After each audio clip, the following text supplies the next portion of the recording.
जिस आप 3 बिल कहो ना, ये सब बिल नहीं है, वे बर्बादी है हमारी। भाई महंगाई ना बढ़ा, हम भोजन देते चले आ रहे हैं। इसमें क्या चीज़ है ऐसी खूबी जो किसान के हित में नहीं है। ये एक जाल है और इसमें नौजवान का भविष्य फंसा पड़ा है। किसान बर्बाद होगा और छोटा व्यापारी, सारा व्यापार जब तबाह होगा, तो ये तो भारत बचाने का आंदोलन है। कंपनी, विदेशी कंपनी इस महामंगी व्यापार करने का उनका रास्ता खोला जा रहा है। ये बेरोजगारी बढ़ेगी, पलायन होंगे शहर की तरफ, शहर पर बोझ बढ़ेगा। हालात ये होंगे बेरोजगारी के साथ पलायन, अपराध, दुनिया भर की चीज़, क्योंकि जब जिस पर कुछ नहीं रहता, जो लूट जाता है, उसका फिर कोई ढंग ढोंग नहीं रहता। इस देश का स्वरूप बदल जाएगा जो इस कानून लेकर आ रहे हैं। विरोध प्रदर्शन का कारण है, क्या कारण है? भाई जिस आप 3 बिल कहो ना, ये सब बिल नहीं है, वे बर्बादी है हमारी। और अगर बर्बादी नहीं होती तो हम नहीं वो विरोध करते। कानूनों का हमने बहुतों का विरोध नहीं करा। जो हमारे विरोध में है उसका हम विरोध कर रहे हैं। जो भारत के विरोध में, ये प्रामाणिकता के साथ साबित कर दो। यही कहने से थोड़ी हो कि किसान के हित में, कैसे हित में है, सत्यता को कोई नकार नहीं सकता। हम इसकी 10 खामी बताऊँ मैं। जैसा कल सरकार के साथ किसानों की बातचीत होती है, अगर उसमें कोई फैसला नहीं आता है तो अगला कदम क्या होगा किसानों का? देखो, ये भारतीय किसान यूनियन बाबा टिकैत के सिपाही हैं। ये निर्णय अपने कमांडर का मानते हैं। अपना जो आदेश हमारा नेतृत्व करेगा उसका पालन करेंगे। मोदी जी बोल रहे हैं कि किसानों के लिए कानून सही है, लेकिन किसान इसका विरोध प्रदर्शन क्यों कर रहे हैं जब सही है तो? भाई सत्यता को प्रमाण की आवश्यकता नहीं। ये कानून किसान की बर्बादी का नहीं। आवश्यक वस्तु अधिनियम 1955 यो इस जाल की नावी है। क्यों बदली वो? हम तो आज तक इस महंगाई की मार झेलते चले आ रहे हैं कि भाई महंगाई ना बढ़ा, हम भोजन देते चले आ रहे हैं। इसका परिणाम हमने भुगता।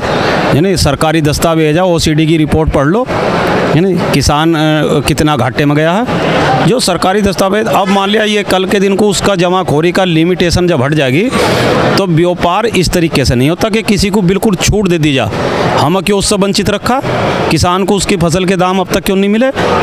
इसमें क्या चीज़ है ऐसी खूबी जो किसान के हित में नहीं है। ये एक जाल है और इसमें नौजवान का भविष्य फंसा पड़ा है। किसान बर्बाद होगा और छोटा व्यापारी, सारा व्यापार जब तबाह होगा, तो ये तो भारत बचाने का आंदोलन है। किसी का विरोध नहीं। हम तो कहें सरकार मार्ग पाओ, समझो, बात प्रामाणिकता के साथ, सत्यता के साथ साबित कर दो। हर कोई मानता, कौन नहीं मानता अगर सत्यता है कहीं।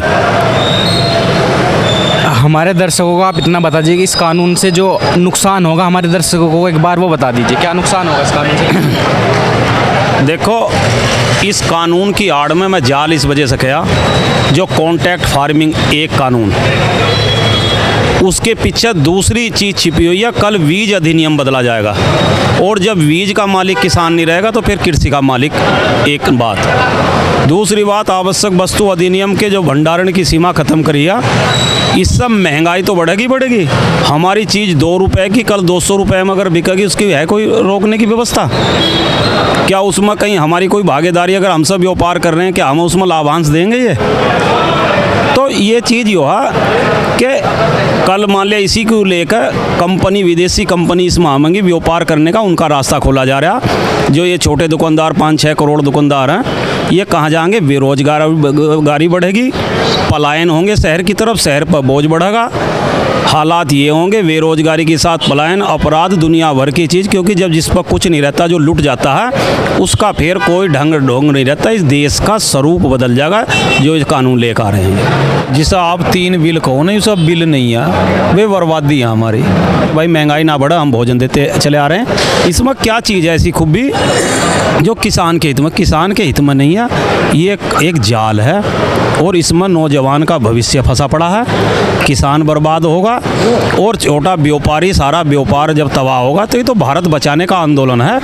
कंपनी, विदेशी कंपनी इस महामंगी व्यापार करने का उनका रास्ता खोला जा रहा है। ये बेरोजगारी बढ़ेगी, पलायन होंगे शहर की तरफ, शहर पर बोझ बढ़ेगा। हालात ये होंगे बेरोजगारी के साथ पलायन, अपराध, दुनिया भर की चीज़, क्योंकि जब जिस पर कुछ नहीं रहता, जो लूट जाता है, उसका फिर कोई ढंग ढोंग नहीं रहता। इस देश का स्वरूप बदल जाएगा जो इस कानून लेकर आ रहे हैं।